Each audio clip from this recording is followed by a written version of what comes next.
ஜோதிட நண்பர்கள் அனைவருக்கும் வணக்கம். ஸோ பார்த்தீங்கன்னா இது ஒரு super chat question and answer section. நம்ம வாரம் சனி மற்றும் ஞாயிற்றுக்கிழமையில் 2 லைவ் பண்ணிட்டு வரோம்.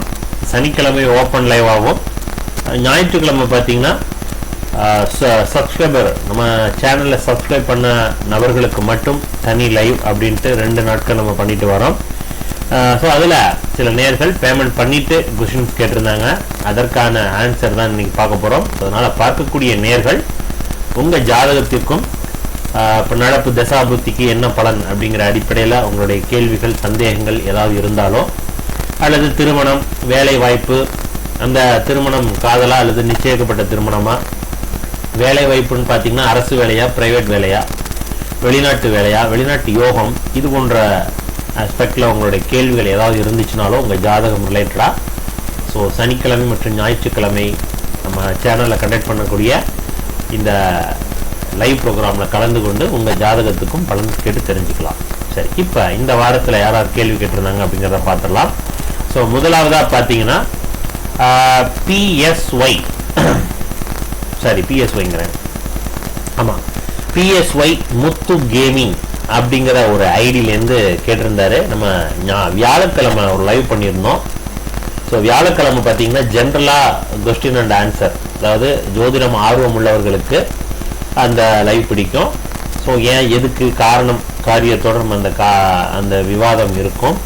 ஸோ ஜாதகத்தில் இந்த மாதிரி கிரகங்கள் இருக்குது, யோக தசைன்னு சொல்கிறாங்க, யோகம் நடக்கலை, அப்போ காரணம் என்ன, அது போன்ற அடிப்படையில் அந்த செக்ஷன் இருக்கும். அதில் கூட நீங்கள் கலந்துக்கலாம். ஸோ அந்த லைவில் கேட்டிருந்தாரு, பேமெண்ட் பண்ணிவிட்டு ஜாதகத்துக்கு பலன்.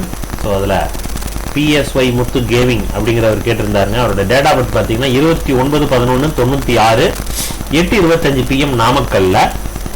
என்ன சொல்லியிருக்காருன்னா, கடகராசி, பூச நட்சத்திரம், மிதுன லக்னம், திருமணம் எப்போது நடக்கும், குருபலம் இருக்கிறதா, குருபலன் வந்துச்சுனாலே திருமணம் அப்படிங்கிறது கிடையாது. நல்லா புரிஞ்சுக்கணும். நான் எந்த இடத்துலையுமே குருபலன் இங்கே வந்துருச்சு, குருபலன் வந்ததுனால தான் திருமணம் அப்படின்னு நான் எங்கேயுமே சொல்ல மாட்டேன். சரிங்களா? ஸோ அதனால் இதற்கு அதுக்கு சம்பந்தம் கிடையாது. ஸோ குருவுக்கும் குரு பார்க்கும் பட்சத்தில் அந்த என்ன சொல்கிறது, அந்த திருமண யோகம் நல்ல விதமாக நடக்கும் அப்படிங்கிறதான் என்னுடைய ஆன்சரை தவிர மற்றபடி ஒன்றும் இல்லை. ஓகே, சரி. இப்போ இந்த ஜாதகம் உங்கள் ஸ்க்ரீனில் வந்திருக்கும் பாருங்கள். இதுதான் அவருடைய ஜாதகம். 29/11/96 8:25 PM நாமக்கல்ல, மிதுன லக்னம், கடக ராசி. ஸோ நட்சத்திரம்னு பார்த்தீங்கன்னா பூச நட்சத்திரம், 1ஆம் பாதம் தான். இப்போ நடக்கிற திசை என்னன்னு பார்த்தீங்கன்னா உங்களுக்கு புதன் திசை போயிட்டுருக்குது. ஸோ புதன் திசையில் ராகுவோட புத்தி இந்த செப்டம்பரோட முடியுது. அதுக்கு அடுத்தது குரு புத்தி உள்ளே வருது. இந்த குரு தான் உங்களுக்கு திருமண ஆதிபத்திய கிரகம். இந்த ஜாதகத்தில் குரு பலமாக நிற்கிறாரு. இப்படி நிற்கலாமா? ஃபஸ்ட்டு திருமணத்திற்கான காலகட்டம் இதோ வந்துருச்சு, திருமணத்தை கொடுக்கக்கூடிய கிரகம் இதோ இருக்கு அப்படின்ட்டு போயிட்டே இருக்கலாம். ஆனால் இப்படி இந்த ஜாதகத்தில் திருமணத்தை நடத்தி வைக்கக்கூடிய கிரகமான குரு இந்த லக்னத்திற்கு இப்படி ஆட்சியாவோ உச்சமாவோ மூலத்திரிகோணத்தில் பலமாக இருக்கலாமா அப்படிங்கிற கேள்வியை நீங்கள் முன்னாடி வச்சுக்கிட்டு தான் பலனுக்கு போகணும். அப்படி போகும் பொழுது இந்த மிதுன லக்னத்திற்கு 7ஆம் பாவகாதிபதியான குரு பாதகாதிபதியாகவும் வருகிறதுனால அவர் பலமாக இருக்க கூடாது. ஸோ அதனால் இங்கே குரு பலமாக நிற்பது தாரதோஷத்தை கொடுப்பது அப்படின்னு அர்த்தம். இப்போ பார்த்தீங்கன்னா புதன் தசையில் குரு புத்தி உள்ளே வரப்போகுது. ஆக திருமணத்தை ரிலேட்டடாக கொஸ்டின்ஸ் கேட்குறாரு. ஸோ அதனால் ஆல்ரெடி ஒரு 96 பிறந்திருக்காரா. ஸோ அப்போ 28-29 வயசு அப்படிங்கிற கேட்டகரியில் இருக்கும் பொழுது திருமணம்ங்கிற விஷயத்தில் வரும் பொழுது ரொம்ப கவனமாக இருக்கணும். இது தாரதோஷத்தை கிரியேட் பண்ணி கொடுக்கும். எப்படி சார் கொடுக்கும், இந்த தாரதோஷம் எப்படி சார் நடக்கும் சார்? எல்லாமே ஓகேன்னு சொல்லுவாங்க, எல்லாம் நிச்சயம் பண்ணிக்கலாம், கல்யாணம் பண்ணிக்கலாம்பாங்க, பத்திரிக்கை வரைக்கும் போகும். ஸோ அப்புறம் டப்புன்னு ஸ்டாப் ஆகும். இது மாதிரி ஏதாவது சம்பவங்கள் இதற்கு முன்னாடி நடந்திருந்ததுன்னா இப்போ பயப்பட தேவையில்லை. அப்படி எதுவும் நடக்கலைன்னா கொஞ்சம் கவனமாக இருக்கணும். செப்டம்பருக்கு அப்புறம் நடக்கக்கூடிய புதன் தசை, குரு புத்தி இது கன்ஃபார்மாக கொடுக்கும். ஸோ அப்போ நான் இந்த விதி வழக்குகள் இந்த 2 ஆப்ஷன் கொடுத்துட்டு தான் நான் உங்களுக்கு சொல்கிறேன். ஸோ நீங்கள் எந்த கேட்டகரியில் இருக்கிறீங்கிறத பொறுத்து தான் இந்த பலன் மாறுது. தெரிஞ்சுட்டிங்களா? ஸோ அதனால் குரு பலன் வந்துருச்சு வரலை, இந்த குருவினுடைய புத்தி இதை பண்ணும், ஸ்ட்ராங்காக பண்ணும். ஓகே, ஸோ அதை மட்டும் கவனமாக பார்த்துங்க. அண்ட் தென் ஜாதகம் சிறப்பாக நிற்குது. இரண்டாவது பாவகம் சந்திரன் தேய்பிரையாக இருந்தாலும் கடகராசியில பலமா நிற்பது மிக சிறப்பு. சூரியன் செவ்வாய் பரிவர்த்தனை நல்லா இருக்குது. அரசு உத்தியோகம், அரசு வேலையில உயர் பதவி, இது போன்ற அமைப்புகள்லாம் கிடைச்சாகணும். ஜாதகம் சிறப்பாக நிற்குது. திருமணத்திற்கான காலகட்டம் வந்துருச்சு. அந்த தார தோஷத்தை கொடுக்கக்கூடிய அம்சமும் இருக்குது. அதனால கவனமா இருக்குன்னு சொல்றேன். ஓகே, நன்றி. சரி, அடுத்ததாக பார்த்தீங்கன்னா ஸ்வேதா வர்ணா அப்படிங்கிறவங்க கேட்டிருக்காங்க. ஸ்வேதா வர்ணா என்ன கேட்டிருக்காங்க அப்படின்னா 23/3/2001 2:26 PM சென்னை பிறந்த பெண். துபாயில் உள்ளேன். திருமணம் எப்பொழுது, எங்கே, யார், குழந்தைகள் இருப்பார்களா? ஒன்றும் புரியல. துபாயில் உள்ளேன். திருமணம் எப்பொழுது, எங்கே, யார், குழந்தைகள் இருப்பார்களானா இந்த கேள்வி என்ன? மேரேஜ் கேட்குறீங்க, குழந்தைகள் இருப்பார்களானா குழந்தை பாக்கியம் எனக்கு கிடைக்குமாங்கிற கேள்வியா? ஸ்வேதா வர்ணா, கேள்வியே தெளிவா கரெக்டா உங்களுக்கு அதனுடைய சாராம்சம் புரியும். எனக்கு அது புரியணும், கரெக்டா கன்வே ஆகணும். புரிஞ்சுட்டீங்களா? அதனால கேள்வியை சரியா கேளுங்க. 23/3/2001 2:26 PM சென்னை.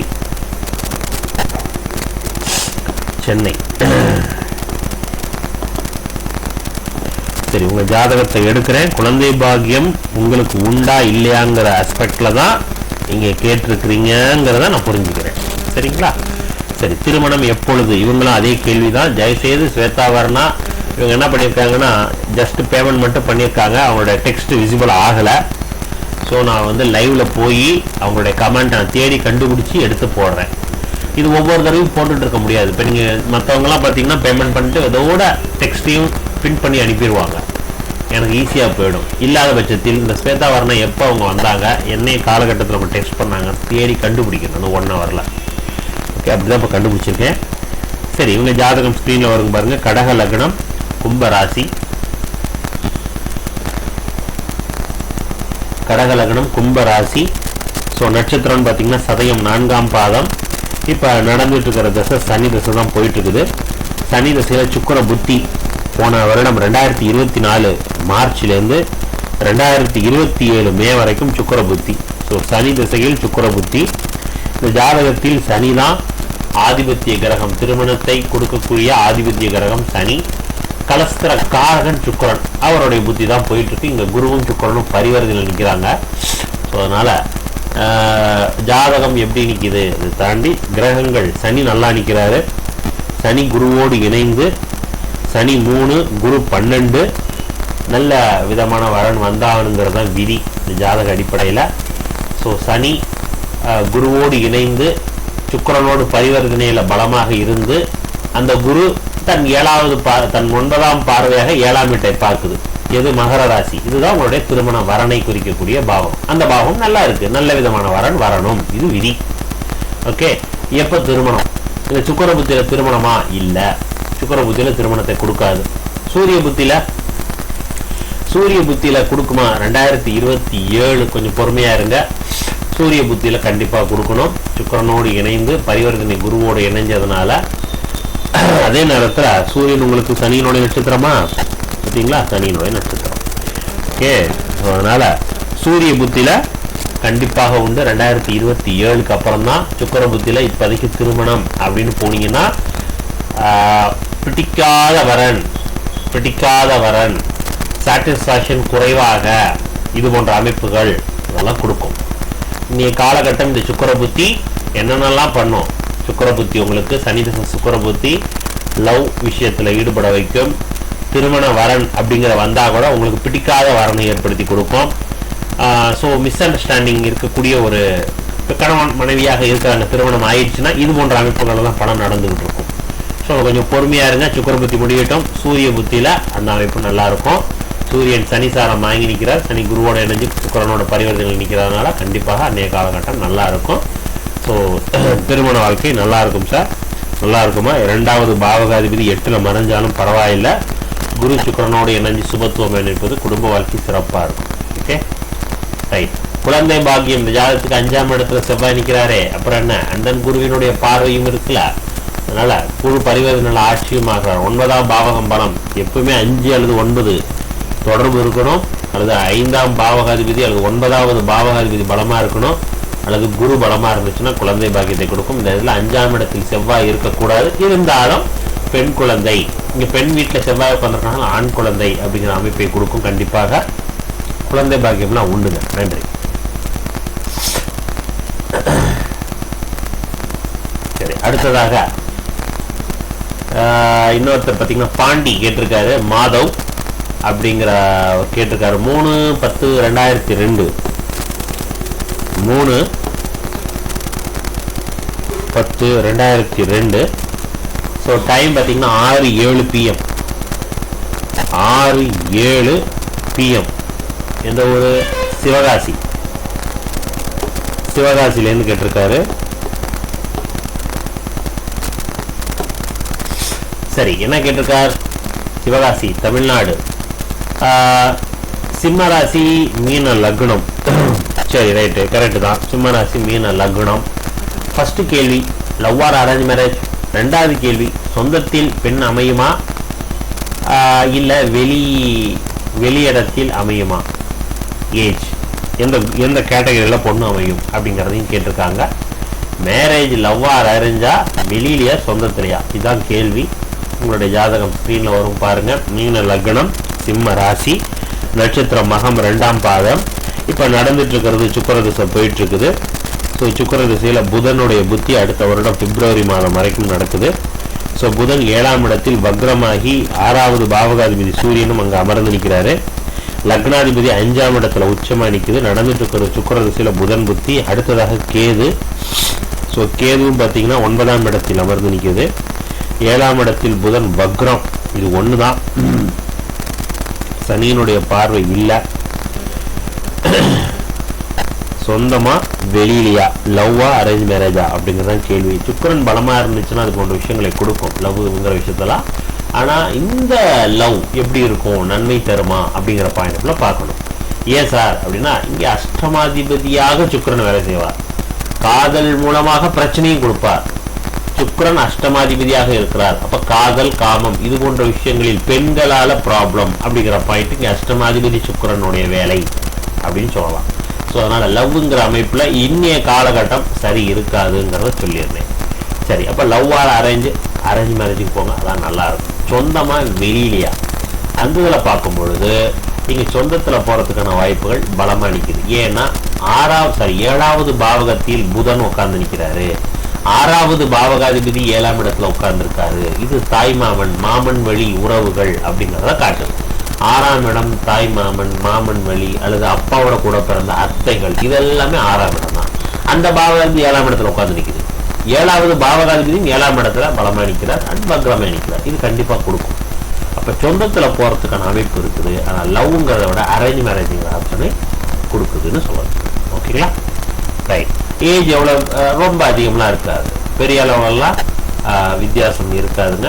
ரொம்ப லாங் நார்மல் ஏஜ் அப்படிங்கிற கேட்டகரியில் வரும். ஓகே, நன்றி.